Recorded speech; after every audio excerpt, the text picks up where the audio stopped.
the son of the Brahmin. In the shade of the house, in the sunshine of the riverbank near the boats, in the shade of the salwood forest, in the shade of the fig trees where Siddhartha grew up, the handsome son of the Brahmin, the young falcon, together with his friend, Govinda, son of a Brahmin. The sun tanned his light shoulders by the banks of the river when bathing, performing the sacred ablutions, the sacred offerings.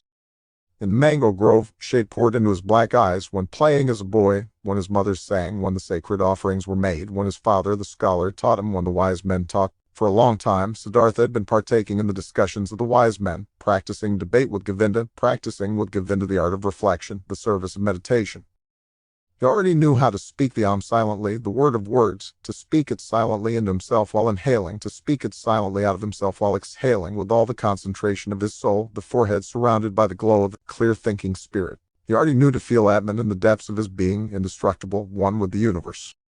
Joy leapt in his father's heart for his son who was quick to learn, thirsty for knowledge. He saw him growing up to become great wise man and priest, a prince among the Brahmins. Bliss leapt in his mother's breast when she saw him walking, when she saw him sit down and get up. Siddhartha, strong, handsome, he who was walking on slender legs, greeting her with perfect respect. Love touched the hearts of the Brahmins' young daughters when Siddhartha walked through the lanes of the town with the luminous forehead, with the ava king, with his slim hips. But more than all the others he was loved by Govinda, his friend, the son of a Brahmin. He loved Siddhartha's eye and sweet voice, he loved his walk and the perfect decency of his movements, he loved everything Siddhartha did and said, and what he loved most was his spirit, his transcendent, fiery thoughts, his ardent will, his high calling. Govinda knew he would not become a common Brahmin, not a lazy official in charge of offerings, not a greedy merchant with magic spells, not a vain, vacuous speaker, not a mean, deceitful priest, and also not a decent, stupid sheep in the herd of the many.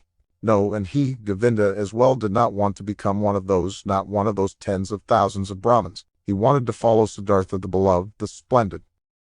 And in days to come, when Siddhartha would become a god, when he would join the glorious, then Govinda wanted to follow him as his friend, his companion, his servant, his spear carrier, his shadow. Siddhartha was thus loved by everyone. He was a source of joy for everybody. He was a delight for them all. But he, Siddhartha, was not a source of joy for himself. He found no delight in himself. Walking the rosy paths of the fig tree garden, sitting in the bluish shade of the grove of contemplation, washing his limbs daily in the bath of repentance, sacrificing in the dim shade of the mango forest, his gestures of perfect decency, everyone's love and joy, he still lacked all joy in his heart. Dreams and restless thoughts came into his mind, flowing from the water of the river, sparkling from the stars of the night, melting from the beams of the sun. Dreams came to him in a restlessness of the soul, fuming from the sacrifices, breathing forth from the verses of the Rig Veda, being infused into him, drop by drop, from the teachings of the old Brahmins.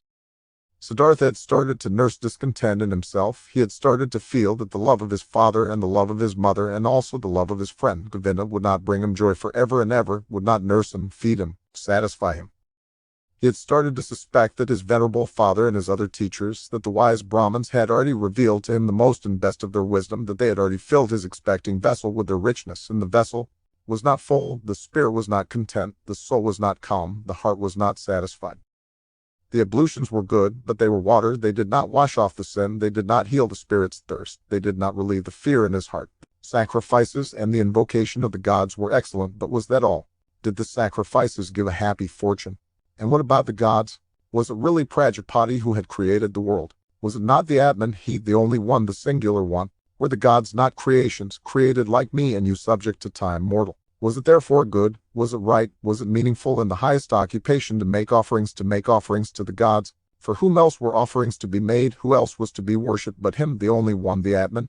And where was Atman to be found? Where did he reside? Where did his eternal heart beat? Where else but in one's own self, in its innermost part, in its indestructible part, which everyone had in himself? But where was this self, this innermost part, this ultimate part?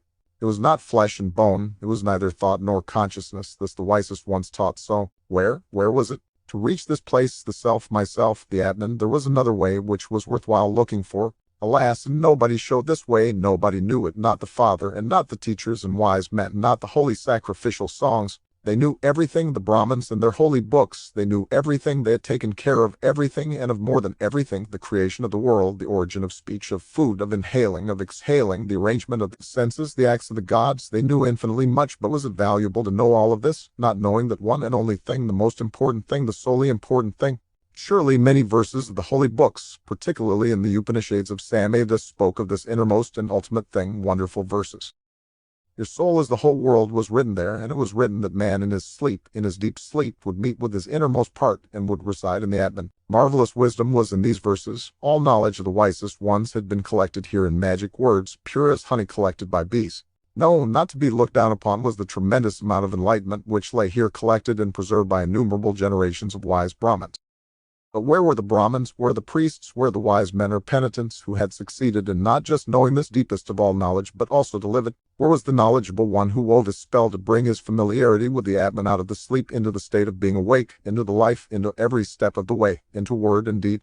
Siddhartha knew many venerable Brahmins, chiefly his father, the pure one, the scholar, the most venerable one. His father was to be admired, quiet and noble were his manners, pure his life, wise his words, delicate and noble thoughts lived behind its brow. But even he who knew so much, did he live in blissfulness? Did he have peace? Was he not also just a searching man, a thirsty man?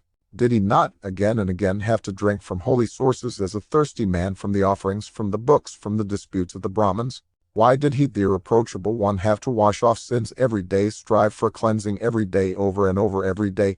Was not Atman in him? Did not the pristine source spring from his heart? It had to be found, the pristine source in one's own self. It had to be possessed. Everything else was searching, was a detour, was getting lost.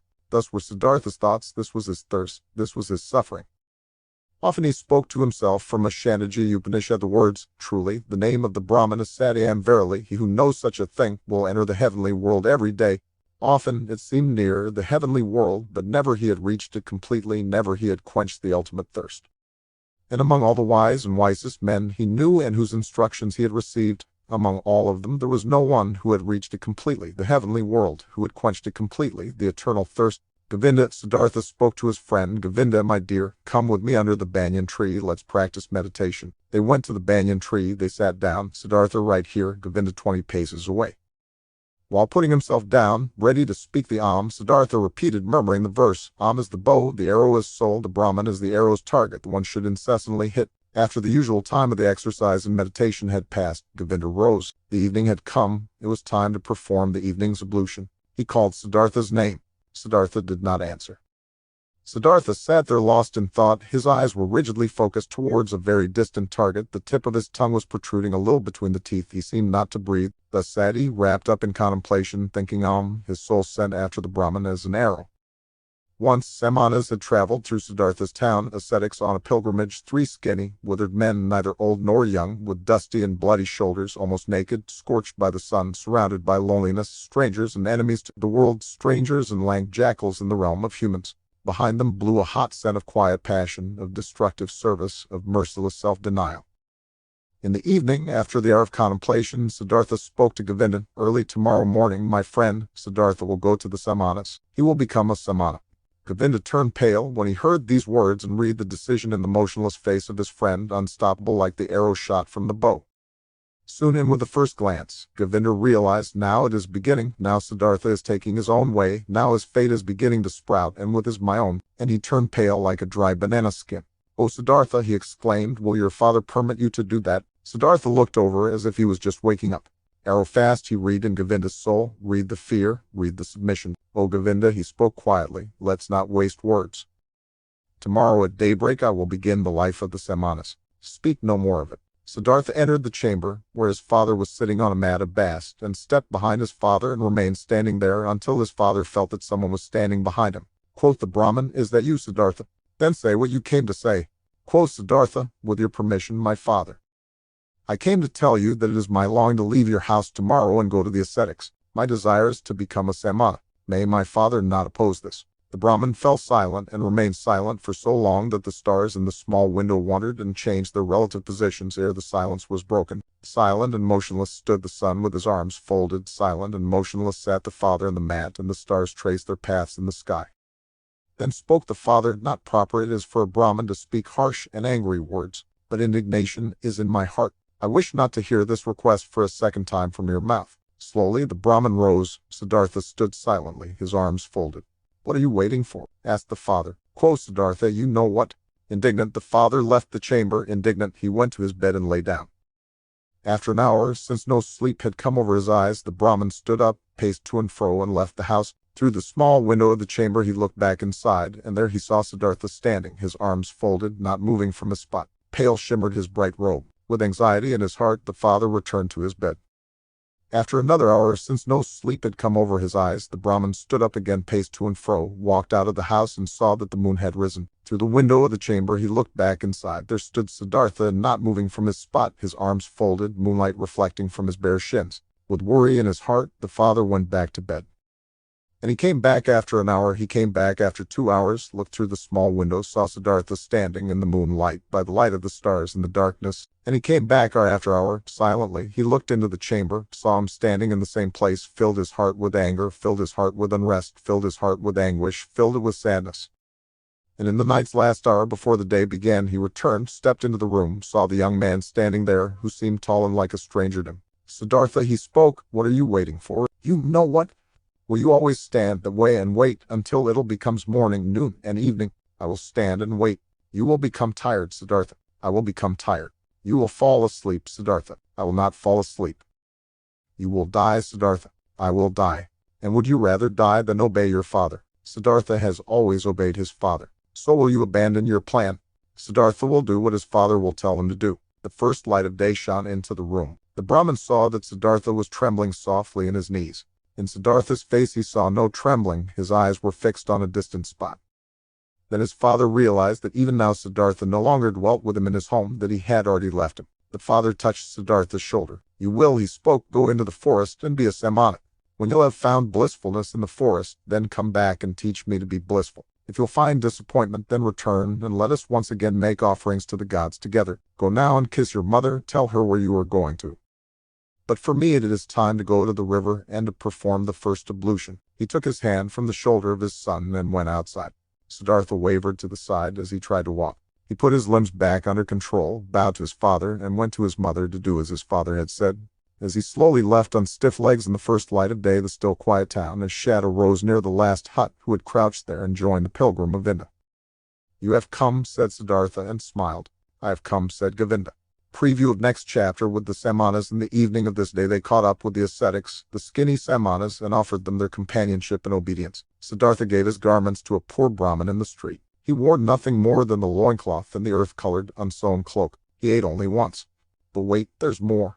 But first, pause, close your eyes, and for the next 5 minutes don't do anything. Try to observe your thoughts, but don't wrestle with them too much. Just concentrate on your breath or the sound of the vibration. When you catch yourself in a thought, pat yourself on the back and gently guide your attention back to the sound. This practice of overcoming the compulsive obsession of always doing, hearing, seeing will serve you well in other parts of your personal and professional life. If you want to be the person who read Herman Hesse Siddhartha, or the person who meditates 20 minutes a day, or the person who makes an impact on the world, you have to put in the time. My job is to make that as enjoyable as possible for you so you can have a positive impact in the world. Don't skip this. I promise you, you'll thank me later, as Will Smith said. The Marines have a saying, everybody wants to go to heaven, but nobody wants to die.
The easiest way to get into the meditative state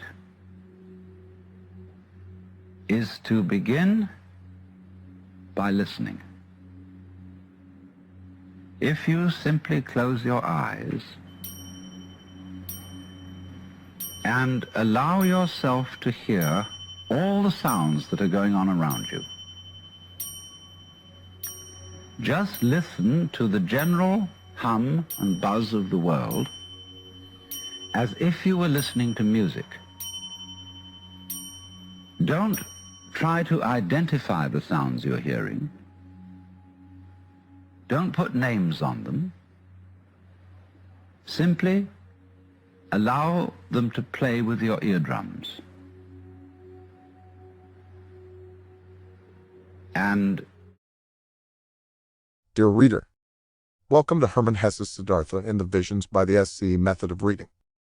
With this you read every word, but I ask you to commit 30 minutes at a stretch, which is half an episode, but preferably watch the whole 60 minutes the way you would an episode of your favorite Netflix show. Trust me, this is like magic. Herman Hesse's Siddhartha is a seminal work which communicated the first parts of oriental mythology to the West in this incredibly insightful yet simple story. As someone who took many years to develop a reading and spiritual practice, this is something I'm doing to help others who also found it a challenge. I have a bit of a unique technique, and while there is a full speed reading version, this uses a scientific methodology from the Huberman Labs at Stanford that resets your brain every 20 minutes, allowing you to read much quicker and with much less fatigue. I have intentionally kept this slow, though it's still pretty quick. The voices of the narrators will change, as will the pace, as I'm reading it with you and adjusting in real time.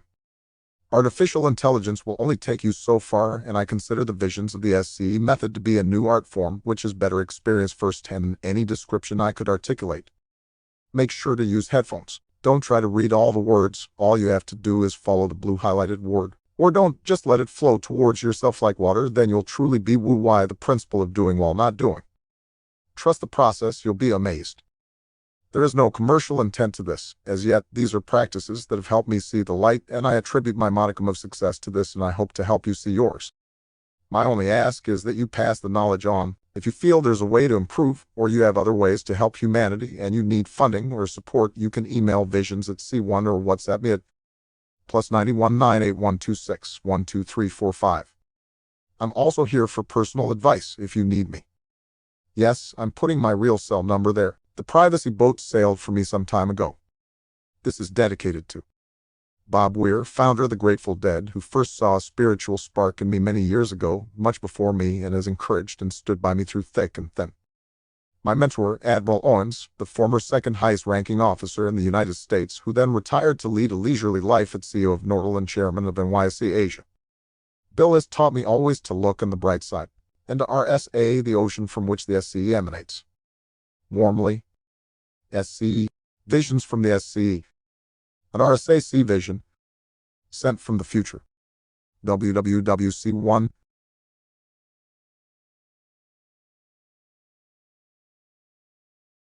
With the Semanas in the evening of this day, they caught up with the ascetics, the skinny Semanas, and offered them their companionship and obedience. They were accepted. Siddhartha gave his garments to a poor Brahmin in the street. He wore nothing more than the loincloth and the earth-colored, unsewn cloak. He ate only once a day, and never something cooked. He fasted for 15 days. He fasted for 28 days. The flesh waned from his thighs and cheeks. Feverish dreams flickered from his enlarged eyes. Long nails grew slowly on his parched fingers, and a dry, shaggy beard grew on his chin. His glance turned to ice when he encountered women. His mouth twitched with contempt when he walked through a city of nicely dressed people. He saw merchants trading, princes hunting, mourners wailing for their dead, whores offering themselves, physicians trying to help the sick, priests determining the most suitable day for seeding, lovers loving, mothers nursing their children, and all. But this was not worthy of one look from his eye. It all lied, it all stank of lies, it all pretended to be meaningful and joyful and beautiful, and it all was just concealed putrefaction. The world tasted bitter. Life was torture. A goal stood before Siddhartha, a single goal, to become empty, empty of thirst, empty of wishing, empty of dreams, empty of joy and sorrow. Dead to himself, not to be a self anymore, to find tranquility with an emptied heart, to be open to miracles and unselfish thoughts was his goal. Once all of myself was overcome and had died, once every desire and every urge was silent in the heart, then the ultimate part of me had to awake, the innermost of my being, which is no longer myself, the great secret. Silently, Siddhartha exposed himself to burning rays of the sun directly above, glowing with pain, glowing with thirst, and stood there until he neither felt any pain nor thirst anymore. Silently, he stood there in the rainy season. From his hair the water was dripping over freezing shoulders, over freezing hips and legs, and the penitent stood there until he could not feel the cold in his shoulders and legs any more, until they were silent, until they were quiet. Silently, he cowered in the thorny bushes. Blood dripped from the burning skin, from festering wounds dripped pus, and Siddhartha stayed rigidly, stayed motionless, until no blood flowed anymore, until nothing stung anymore, until nothing burned anymore. Siddhartha sat upright and learned to breathe sparingly, learned to get along with only few breaths, learned to stop breathing. He learned, beginning with the breath, to calm the beat of his heart, learned to reduce the beats of his heart until they were only a few and almost none. Instructed by the oldest of the samanas, Siddhartha practiced self-denial, practiced meditation, according to a new samana rules. A heron flew over the bamboo forest, and Siddhartha accepted the heron into his soul, flew over forest and mountains, was a heron, ate fish, felt the pangs of a heron's hunger, spoke the heron's croak, died a heron's death. A dead jackal was lying on the sandy bank, and Siddhartha's soul slipped inside the body, was the dead jackal, lay in the banks, got bloated, stank, decayed, was dismembered by hyenas, was skinned by vultures, turned into a skeleton, turned to dust, was blown across the fields. And Siddhartha's soul returned, had died, had decayed, was scattered as dust, had tasted the gloomy intoxication of the cycle, awaited and knew thirst like a hunter in the gap, where he could escape from the cycle, where the end of the causes, where an eternity without suffering began. He killed his senses, he killed his memory, he slipped out of himself into thousands of other forms, was an animal, was carrion, was stone, was wood, was water, and awoke every time to find his old self again. Sunshine or moon was his self again. Turned round in the cycle, felt thirst, overcame the thirst, felt new thirst. Siddhartha learned a lot when he was with the samanas, many ways leading away from the self he learned to go. He went the way of self-denial by means of pain, through voluntarily suffering and overcoming pain, hunger, thirst, tiredness. He went the way of self-denial by means of meditation, through imagining the mind to be void of all conceptions. These and other ways he learned to go. 1,000 times he left his self, for hours and days he remained in the non-self. But though the ways led away from the self, their end nevertheless always led back to the self. Though Siddhartha fled from the self 1,000 times, stayed in nothingness, stayed in the animal and the stone, the return was inevitable. Inescapable was the hour when he found himself back in the sunshine, or in the moonlight, in the shade, or in the rain, and was once again his self, and felt the agony of the cycle which had been forced upon him. By his side lived Govinda, his shadow, walked the same paths, undertook the same efforts. They rarely spoke to one another than the service and the exercises required. Occasionally the two of them went through the villages to beg for food for themselves and their teachers. How do you think, Govinda, Siddhartha spoke one day while begging this way, how do you think did we progress? Did we reach any goals? Govinda answered, we have learned, and we'll continue learning. You'll be a great samana, Siddhartha. Quickly you've learned every exercise. Often the old samanas have admired you. One day you'll be a holy man, O Siddhartha. Quoth Siddhartha, I can't help but feel that it is not like this, my friend. What I've learned being among the samanas up to this day, this, O Govinda, I could have learned more quickly and by simpler means. In every tavern of that part of the town where the whorehouses are, my friend, among carters and gamblers, I could have learned it. Quoth Govinda, Siddhartha is putting me up. How could you have learned meditation, holding your breath, insensitivity against hunger and pain there among these wretched people? And Siddhartha said quietly, as if he was talking to himself, what is meditation? What is leaving one's body? What is fasting? What is holding one's breath? It is fleeing from the self. It is a short escape of the agony of being a self. It is a short numbing of the senses against the pain and the pointlessness of life. The same escape, the same short numbing is what the driver of an ox cart finds in the inn drinking a few bowls of rice, wine, or fermented coconut milk. Then he won't feel his self any more, then he won't feel the pains of life any more, then he finds a short numbing of the senses. When he falls asleep over his bowl of rice wine, he'll find the same what Siddhartha and Govinda find when they escape their bodies through long exercises, staying in the non-self. This is how it is, O Govinda. Quoth Govinda, you say so, O friend, and yet you know that Siddhartha is no driver of an ox cart and a samana is no drunkard. It's true that a drinker numbs his senses, it's true that he briefly escapes and rests, but he'll return from the delusion, finds everything to be unchanged, has not become wiser, has gathered no enlightenment, has not risen several steps. And Siddhartha spoke with a smile, I do not know, I've never been a drunkard. But that I, Siddhartha, find only a short numbing of the senses in my exercises and meditations, and that I'm just as far removed from wisdom, from salvation, as a child in the mother's womb, this I know, O Govinda, this I know. And once again, another time, when Siddhartha left the forest together with Govinda to beg for some food in the village for their brothers and teachers, Siddhartha began to speak and said, what now, O Govinda, might we be on the right path? Might we get closer to enlightenment? Might we get closer to salvation? Or do we perhaps live in a circle, we who have thought we were escaping the cycle? Quoth Govinda, we have learned a lot, Siddhartha, there is still much to learn. We are not going around in circles, we are moving up, the circle is a spiral, we have already ascended many a level. Siddhartha answered, how old would you think is our oldest samana, our venerable teacher? Quoth Govinda, our oldest one might be about 60 years of age. And Siddhartha, he has lived for 60 years and has not reached the nirvana. He'll turn 70 and 80, and you and me, we will grow just as old and we'll do our exercises and we'll fast and we'll meditate. But we will not reach the nirvana, he won't and we won't. O Govinda, I believe out of all the samanas out there, perhaps not a single one will reach the nirvana. We find comfort, we find numbness, we learn feats to deceive others. But the most important thing, the path of paths, we will not find. If you only spoke, Govinda wouldn't speak such terrible words, Siddhartha. How could it be that among so many learned men, among so many Brahmins, among so many austere and venerable samanas, among so many who are searching, so many who are eagerly trying, so many holy men, no one will find the path of paths? But Siddhartha said in a voice which contained just as much sadness as mockery, with a quiet, a slightly sad, a slightly mocking voice, soon, Govinda, your friend will leave the path of the samanas. He has walked along your side for so long. I'm suffering of thirst, O Govinda, and on this long path of the samana my thirst has remained as strong as ever. I always thirsted for knowledge. I have always been full of questions. I have asked the Brahmins year after year, and I have asked the holy Vedas year after year, and I have asked the devout samanas year after year. Perhaps, O Govinda, it had been just as well, had been just as smart and just as profitable if I had asked the hornbill bird or the chimpanzee. It took me a long time, and I'm not finished learning this yet, O Govinda, that there is nothing to be learned. There's indeed no such thing, so I believe, as what we refer to as learning. There is, O my friend, just one knowledge. This is everywhere. This is Atman. This is within me and within you and within every creature. And so I'm starting to believe that this knowledge has no worser enemy than the desire to know it than learning. At this, Govinda stopped on the path, rose his hands, and spoke. If you, Siddhartha, only would not bother your friend with this kind of talk. Truly, you words stir up fear in my heart, and just consider what would become of the sanctity of prayer, what of the venerability of the Brahmins' caste, what of the holiness of the samanas, if it was as you say, if there was no learning. What, O Siddhartha, what would then become of all of this? What is holy, what is precious, what is venerable on earth? And Govinda mumbled a verse to himself, a verse from an Upanishad. He who ponderingly of a purified spirit loses himself in the meditation of Atman, unexpressible by words as his blissfulness of his heart. But Siddhartha remained silent. He thought about the words which Govinda had said to him and thought the words through to their end. Yes, he thought, standing there with his head low, what would remain of all that which seemed to us to be holy? What remains? What can stand the test? And he shook his head. At one time, when the two young men had lived among the samanas for about 3 years and had shared their exercises, some news, a rumor, a myth reached them after we were told many times. A man had appeared, Gautama by name, the exalted one, the Buddha. He had overcome the suffering of the world in himself and had halted the cycle of rebirths. He was said to wander through the land, teaching, surrounded by disciples, without possession, without home, without a wife, in the yellow cloak of an ascetic, but with a cheerful brow, a man of bliss, and Brahmins and princes would bow down before him and would become his students.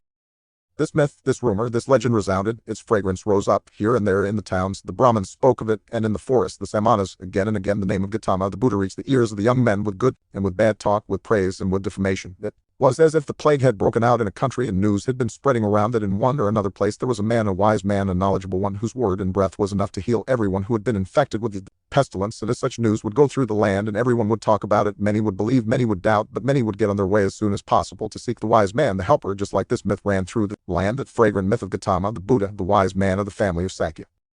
He possessed, so the believers said, the highest enlightenment. He remembered his previous lives. He had reached the nirvana and never returned into the cycle, was never again submerged in the murky river of physical forms. Many wonderful and unbelievable things were reported of him. He had performed miracles, had overcome the devil, had spoken to the gods. But his enemies and disbelievers said this Gautama was a vain seducer who spent his days in luxury, scorned the offerings, was without learning, and knew neither exercises nor self-castigation. The myth of Buddha sounded sweet. The scent of magic flowed from these reports. After all, the world was sick, life was hard to bear, and behold, here a source seemed to spring forth, here a messenger seemed to call out, comforting, mild, full of noble promises. Everywhere where the rumor of Buddha was heard, everywhere in the lands of India, the young men listened up, felt a longing, felt hope, and among the Brahmin sons of the towns and villages, every pilgrim and stranger was welcome when he brought news of him, the exalted one, the Sakya Muni. The myth had also reached the samanas in the forest, and also Siddhartha, and also Govinda, slowly, drop by drop, every drop laden with hope, every drop laden with doubt. They rarely talked about it because the oldest one of the samanas did not like this myth. He had heard that this alleged Buddha used to be an ascetic before and had lived in the forest, but had then turned back to luxury and worldly pleasures, and he had no high opinion of this Gautama. O Siddhartha, Govinda spoke one day to his friend. Today I was in the village, and a Brahmin invited me into his house, and in his house there was the son of a Brahmin from Magadha who has seen the Buddha with his own eyes and has heard him teach. Verily, this made my chest ache when I breathed, and thought to myself, if only I would too, if only we both would too, Siddhartha and me, alive to see the hour when we will hear the teachings from the mouth of this perfected man. Speak, friend, wouldn't we want to go there too and listen to the teachings from the Buddha's mouth? Quoth Siddhartha, always, O Govinda, I had thought Govinda would stay with the samanas. Always I believed his goal was to live to be 60 and 70 years of age and to keep on practicing those feats and exercises which are becoming a samana. But behold, I had not known Govinda well enough. I knew little of his heart. So now you, my faithful friend, want to take a new path and go there, where the Buddha spreads his teachings. Quoth Govinda, you're mocking me. Mock me if you like, Siddhartha, but have you not also developed a desire and eagerness to hear these teachings? And have you not at one time said to me you would not walk the path of the samanas for much longer? At this Siddhartha laughed in his very own manner, in which his voice assumed a touch of sadness and a touch of mockery, and said, well, Govinda, you've spoken well, you've remembered correctly. If you only remembered the other thing as well you've heard from me, which is that I have grown distrustful and tired against teachings and learning, and that my faith in words which are brought to us by teachers is small. But let's do it, my dear. I'm willing to listen to these teachings. So in my heart I believe that we've already tasted the best fruit of these teachings. Quoth Govinda, your willingness delights my heart. But tell me, how should this be possible? How should the Gautama's teachings, even before we have heard them, have already revealed their best fruit to us? Quoth Siddhartha, let us eat this fruit and wait for the rest, O Govinda. But this fruit, which we already now receive thanks to the Gautama, consisted in him calling us away from the samanas. Whether he has also other and better things to give us, O friend, let us away with calm hearts. On this very same day, Siddhartha informed the oldest one of the samanas of his decision that he wanted to leave him. He informed the oldest one with all the courtesy and modesty becoming to a younger one and a student. But the samana became angry because the two young men wanted to leave him and talked loudly and used crude swear words. Govinda was startled and became embarrassed. But Siddhartha put his mouth close to Govinda's ear and whispered to him, now I want to show the old man that I've learned something from him. Positioning himself closely in front of the samana with a concentrated soul, he captured the old man's glance with his glances, deprived him of his power, made him mute, took away his free will, subdued him under his own will, commanded him to do, silently, whatever he demanded him to do. The old man became mute, his eyes became motionless, his will was paralyzed, his arms were hanging down, without power, he had fallen victim to Siddhartha's spell. But Siddhartha's thoughts brought the samana under their control, he had to carry out what they commanded. And thus the old man made several bows, performed gestures of blessing, spoke stammeringly a godly wish for a good journey. And the young men returned the bows with thanks, returned the wish, went on their way with salutations. And the way, Govinda said, O Siddhartha, you have learned more from the samanas than I knew. It is very hard to cast a spell on an old samana. Truly, if you had stayed there, you would soon have learned to walk on water. I do not seek to walk on water, said Siddhartha. Let old samanas be content with such feats. Next chapter, Gautama and the town of Savatthi. Every child knew the name of the exalted Buddha, and every house was prepared to fill the alms dish of Gautama's disciples, the silently begging ones. Near term, the town was Gautama's favorite place to stay, the grove of Jetavana.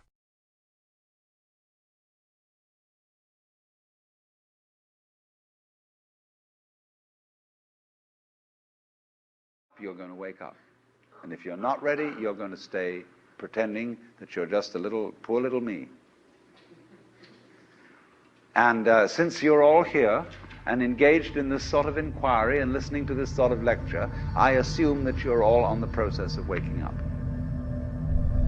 Or else you're teasing yourselves with some kind of flirtation with waking up, which you're not serious about. But I assume maybe you are, not serious but sincere, that you are ready to wake up. Left him, as a snake is left by its old skin. That one thing no longer existed in him which had accompanied him throughout his youth and used to be a part of him, the wish to have teachers and to listen to teachings. He had also left the last teacher who had appeared on his path, even him, the highest and wisest teacher, the most holy one, Buddha. He had left him, had to part with him, was not able to accept his teachings. Lower, he walked along in his thoughts and asked himself, but what is this, what you have sought to learn from teachings and from teachers, and what they, who have taught you much, were still unable to teach you? And he found, it was the self, the purpose and essence of which I sought to learn. It was the self I wanted to free myself from, which I sought to overcome. But I was not able to overcome it, could only flee from it, only hide from it. Truly, no thing in this world has kept my thoughts thus busy as this my very own self, this mystery of me being alive, of me being one and being separated and isolated from all others, of me being Siddhartha. And there is no thing in this world I know less about than about me, about Siddhartha. Having been pondering while slowly walking along, he now stopped as these thoughts caught hold of him, and right away another thought sprang forth from these, a new thought, which was, that I know nothing about myself, that Siddhartha has remained thus alien and unknown to me, stems from one cause, a single cause. I was afraid of myself, I was fleeing from myself. I searched Atman, I searched Brahman, I was willing to dissect myself and peel off all of its layers, to find the core of all peels in its unknown interior, the Atman, life, the divine part, the ultimate part. But I have lost myself in the process. Siddhartha opened his eyes and looked around. A smile filled his face and a feeling of awakening from long dreams flowed through him from his head down to his toes. And it was not long before he walked again, walked quickly like a man who knows what he has got to do. Oh, he thought, taking a deep breath, now I would not let Siddhartha escape from me again. No longer. I want to begin my thoughts and my life with Atman and with the suffering of the world. I do not want to kill and dissect myself any longer, to find a secret behind the ruins. Neither Yogaveda shall teach me any more, nor Atharvaveda, nor the ascetics, nor any kind of teachings. I want to learn from myself, want to be my student, want to get to know myself, the secret of Siddhartha. He looked around as if he was seeing the world for the first time. Beautiful was the world, colorful was the world, strange and mysterious was the world. Here was blue, here was yellow, here was green, the sky and the river flowed, the forest and the mountains were rigid, all of it was beautiful, all of it was mysterious and magical, and in its midst was he, Siddhartha, the awakening one, on the path to himself.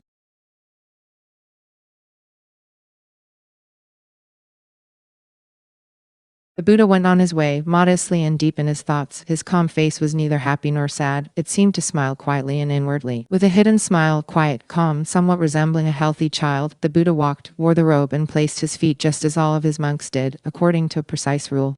But his face and his walk, his quietly lowered glance, his quietly dangling hand, and even every finger of his quietly dangling hand expressed peace, expressed perfection, did not search, did not imitate, breathed softly in an unwithering calm, in an unwithering light, in untouchable peace. Thus Gautama walked towards the town to collect alms, and the two samanas recognized him solely by the perfection of his calm, by the quietness of his appearance, in which there was no searching, no desire, no imitation, no effort to be seen, only light and peace. "Today we'll hear the teachings from his mouth," said Govinda. Siddhartha did not answer. He felt little curiosity for the teachings. He did not believe that they would teach him anything new, but he had, just as Govinda had, heard the contents of this Buddha's teachings again and again, though these reports only represented second or third-hand information. But attentively he looked at Gautama's head, his shoulders, his feet, his quietly dangling hand, and it seemed to him as if every joint of every finger of this hand was of these teachings, spoke of, breathed of, exhaled the fragrant of, glisten of truth. This man, this Buddha, was truthful down to the gesture of his last finger. This man was holy. Never before Siddhartha had venerated a person so much, never before he had loved a person as much as this one. They both followed the Buddha until they reached the town and then returned in silence, for they themselves intended to abstain from on this day. They saw Gautama returning. What he ate could not even have satisfied a bird's appetite, and they saw him retiring into the shade of the mango trees. But in the evening, when the heat cooled down and everyone in the camp started to bustle about and gathered around, they heard the Buddha teaching. They heard his voice, and it was also perfected, was of perfect calmness, was full of peace. Gautama taught the teachings of suffering, of the origin of suffering, of the way to relieve suffering. Calmly and clearly his quiet speech flowed on. Suffering was life, full of suffering was the world, but salvation from suffering had been found. Salvation was obtained by him who would walk the path of the Buddha. With a soft, yet firm voice the Exalted One spoke, taught the four main doctrines, taught the Eightfold Path. Patiently he went the usual path of the teachings, of the examples, of the repetitions. Brightly and quietly his voice hovered over the listeners, like a light, like a starry sky. When the Buddha night had already fallen ended his speech, many a pilgrim stepped forward and asked to be accepted into the community, sought refuge in the teachings.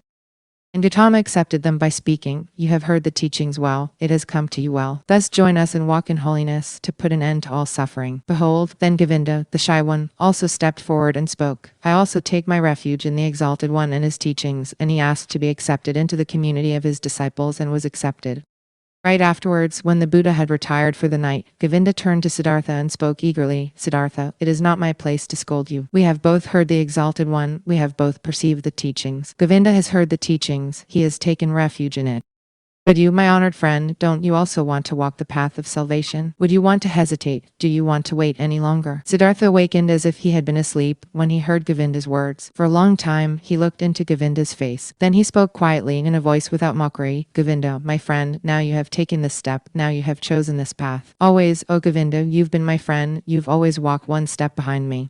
Often I have thought, won't Govinda for once also take a step by himself, without me, out of his own soul? Behold, now you've turned into a man and are choosing your path for yourself. I wish that you would go up to its end, O my friend, that you shall find salvation." Govinda, not completely understanding it yet, repeated his question in an impatient tone. "Speak up, I beg you, my dear. Tell me, since it could not be any other way, that you also, my learned friend, will take your refuge with the Exalted Buddha." Siddhartha placed his hand on Govinda's shoulder. "You failed to hear my good wish for you, O Govinda. I'm repeating it. I wish that you would go this path up to its end, that you shall find salvation." Govinda, not completely understanding it yet, repeated his question in an impatient tone. "Speak up, I beg you, my dear. Tell me, since it could not be any other way, that you also, my learned friend, will take your refuge with the Exalted Buddha." Siddhartha placed his hand on Govinda's shoulder. "You failed to hear my good wish for you, O Govinda. I'm repeating it. I wish that you would go this path up to its end, that you shall find salvation." In this moment, Govinda realized that his friend had left him, and he started to weep. "Siddhartha!" he exclaimed lamentingly. Siddhartha kindly spoke to him. "Don't forget, Govinda, that you are now one of the samanas of the Buddha. You have renounced your home and your parents, renounced your birth and possessions, renounced your free will, renounced all friendship. This is what the teachings require. This is what the Exalted One wants. This is what you wanted for yourself. Tomorrow, O Govinda, I'll leave you." Siddhartha kindly spoke to him. "Don't forget, Govinda, that you are now one of the samanas of the Buddha. You have renounced your home and your parents, renounced your birth and possessions, renounced your free will, renounced all friendship. This is what the teachings require. This is what the Exalted One wants. This is what you wanted for yourself. Tomorrow, O Govinda, I'll leave you. For a long time, the friends continued walking in the grove. For a long time, they lay there and found no sleep. And over again, Govinda urged his friend he should tell him why he would not want to seek refuge in Gautama's teachings, what fault he would find in these teachings. But Siddhartha turned him away every time and said, "Be content, Govinda. Very good are the teachings of the Exalted One. How could I find a fault in them?" Very early in the morning, a follower of Buddha, one of his oldest monks, went through the garden and called all those to him who had as novices taken their refuge in the teachings, to dress them up in the yellow robe and to instruct them in the first teachings and duties of their position. Then Govinda broke loose, embraced once again his childhood friend and left with the novices. But Siddhartha walked through the grove, lost in thought. Then he happened to meet Gautama, the Exalted One, and when he greeted him with respect and the Buddha's glance was so full of kindness and calm, the young man summoned his courage and asked the Venerable One for the permission to talk to him. Silently the Exalted One nodded his approval.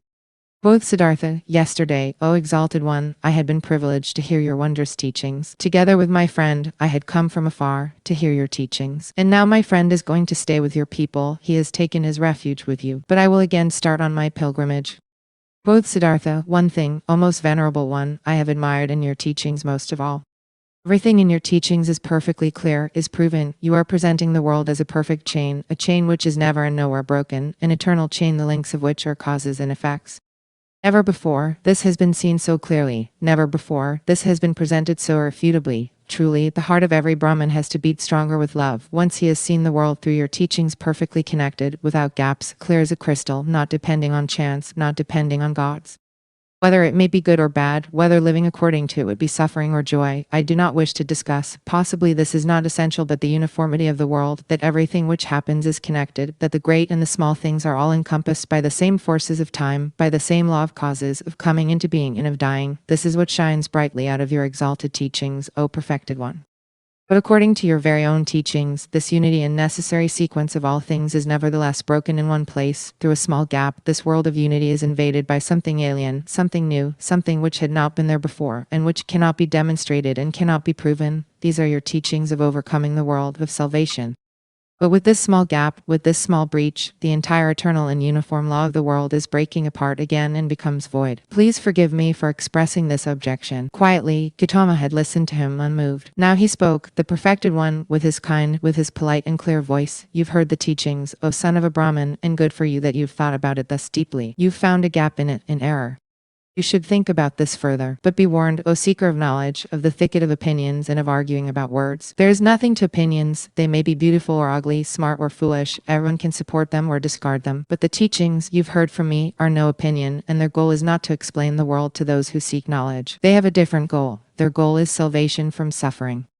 This is what Gautama teaches, nothing else. I wish that you, O Exalted One, would not be angry with me," said the young man. "I have not spoken to you like this to argue with you, to argue about words. You are truly right, there is little to opinions. But let me say this one more thing. I have not doubted in you for a single moment.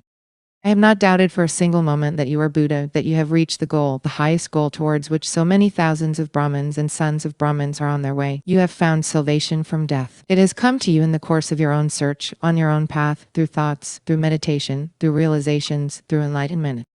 It has not come to you by means of teachings. And thus is my thought, O Exalted One, nobody will obtain salvation by means of teachings. You will not be able to convey and say to anybody, O Venerable One, in words and through teachings what has happened to you in the hour of enlightenment. The teachings of the enlightened Buddha contain much. It teaches many to live righteously, to avoid evil. But there is one thing which these so clear, these so venerable teachings do not contain. They do not contain the mystery of what the Exalted One has experienced for himself, he alone among hundreds of thousands. This is what I have thought and realized when I have heard the teachings. This is why I am continuing my travels, not to seek other, better teachings, for I know there are none, but to depart from all teachings and all teachers and to reach my goal by myself or to die.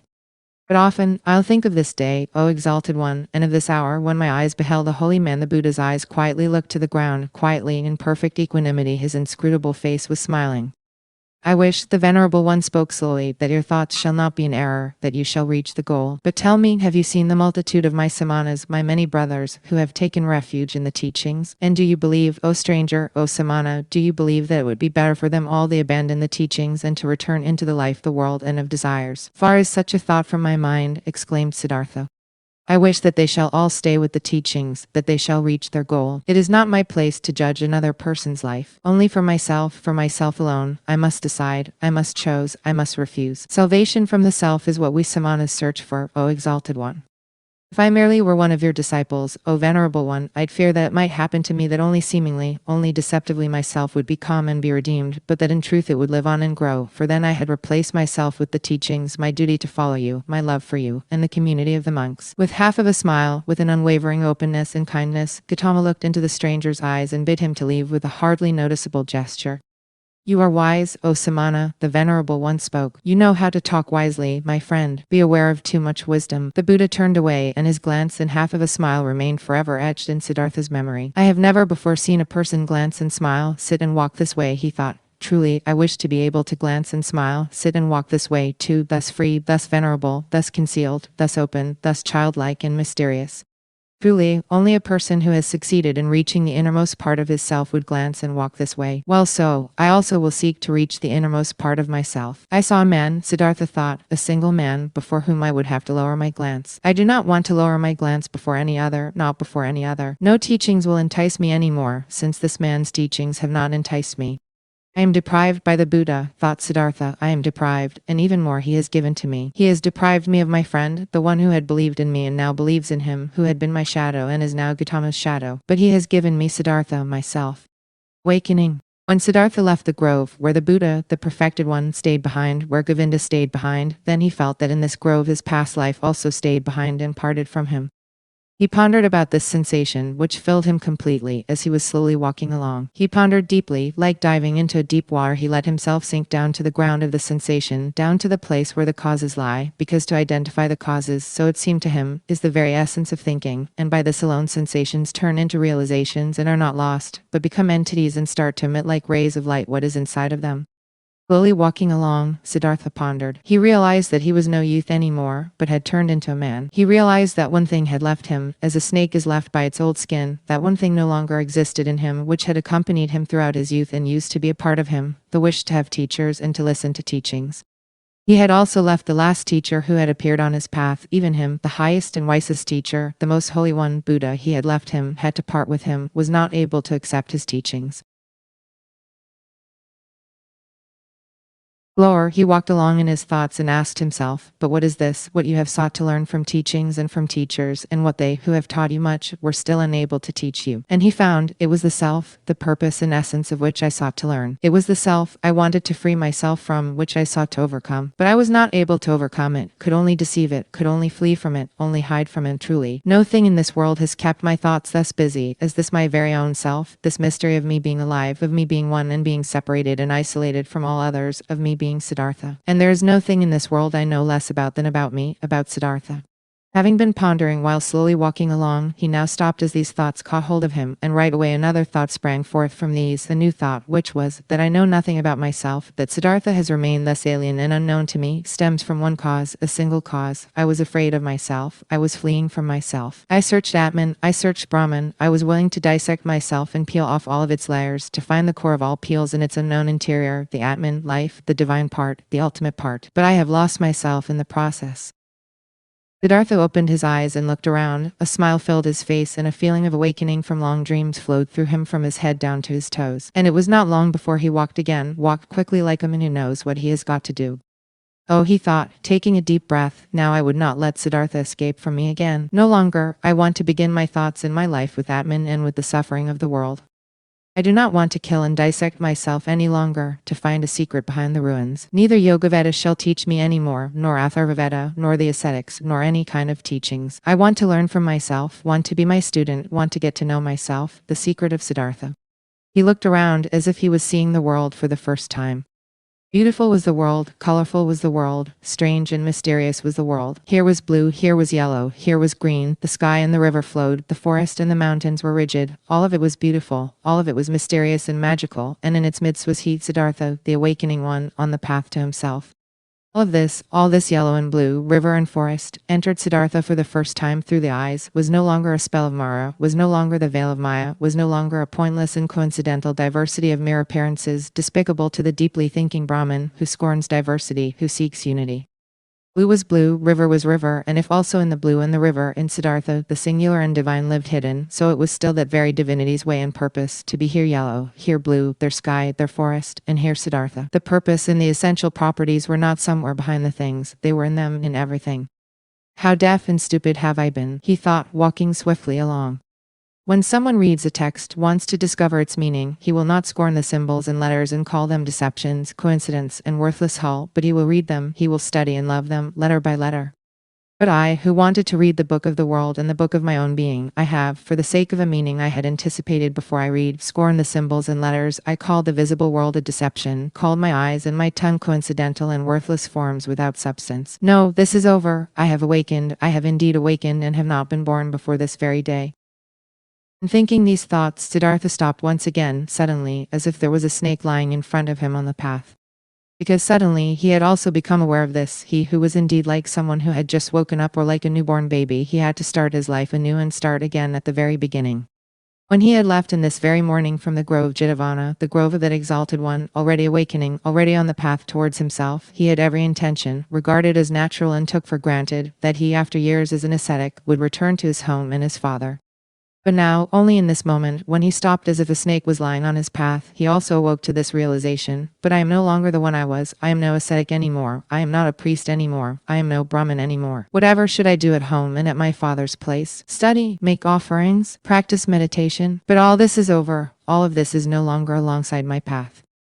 Motionless, Siddhartha remained standing there, and for the time of one moment in breath, his heart felt cold. He felt a cold in his chest, as a small animal, a bird or a rabbit, would when seeing how alone he was. For many years, he had been without home and had felt nothing. Now, he felt it. Still, even in the deepest meditation, he had been his father's son, had been a Brahmin of a high caste, a cleric. Now, he was nothing but Siddhartha, the awoken one, nothing else was left.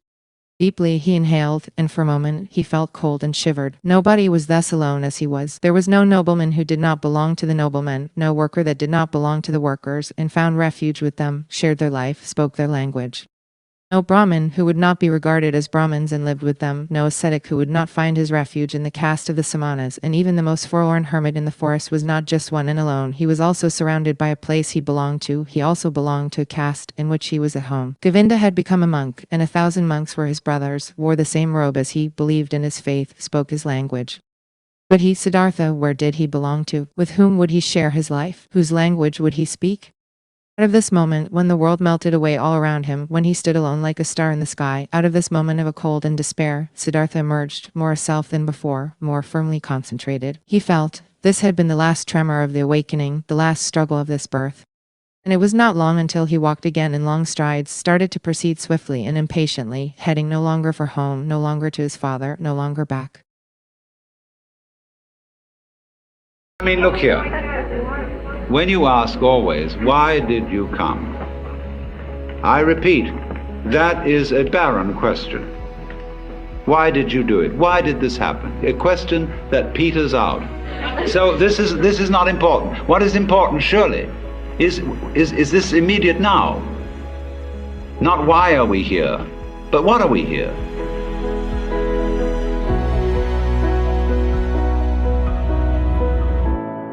Yes. Aren't there really two different ways you can search for something? The second one almost isn't a search. There's the way of intellectually trying to figure it out and plan it, and there's the way of experiencing it. And part of your experience would be taking in what would happen in the future. And that second way isn't a bad search, it's just really being.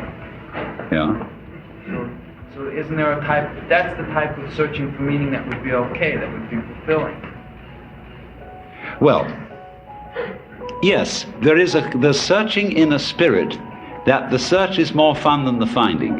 When you're traveling, for example, going somewhere is the real joy of it often.